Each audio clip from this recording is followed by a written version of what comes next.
এই মুহূর্তে আমি আছি রংপুর ৪ পীরগাছা উপজেলায়। আপনাকে একটু জানিয়ে রাখি যে ইতিমধ্যেই কিন্তু আমরা দেখতে পাচ্ছি যে নির্বাচনী সরঞ্জাম উপজেলায় এসে পৌঁছেছে।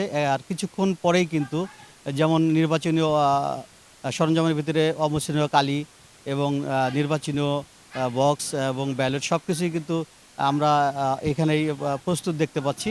তো আর একটু পরেই কিন্তু দেখা যাচ্ছে যে এই নির্বাচনীয় সরঞ্জামগুলো বিভিন্ন কেন্দ্রে কেন্দ্রে পৌঁছে যাবে। সেই সাথে আরেকটা বিষয় আপনাকে জানিয়ে রাখি যে রংপুর এবং পীরগাছা নিয়ে গঠিত যে রংপুর ৪ আসনে আমরা যে দেখেছি আইনশৃঙ্খলা বাহিনীর যথেষ্ট পরিমাণ মোতায়েন রয়েছে। সেখানে র্যাব রয়েছে, র্যাব, পুলিশ, বিজিবি এবং আনসারসহ যারা রয়েছে। এবং সেই সঙ্গে আরেকটা বিষয় জানিয়ে রাখি যে এবার কিন্তু বডি অন ক্যামেরাও কিন্তু প্রশাসনের সঙ্গে রয়েছে। তো সব মিলিয়ে যদি আপনাকে জানাতে চাই যে এবার কিন্তু নির্বাচন সুষ্ঠু নিরপেক্ষ নির্বাচনের ক্ষেত্রে যে সরকার ভূমিকা রেখেছে এই জন্য সাধারণ ভোটাররা সাধুবাদ জানিয়েছে।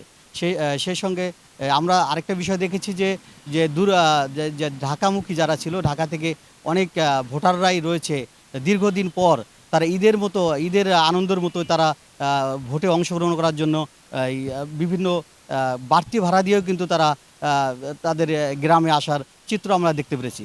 এই ছিল আমার রংপুরের পীরগাছা থেকে সর্বশেষ নির্বাচনীয় তথ্য।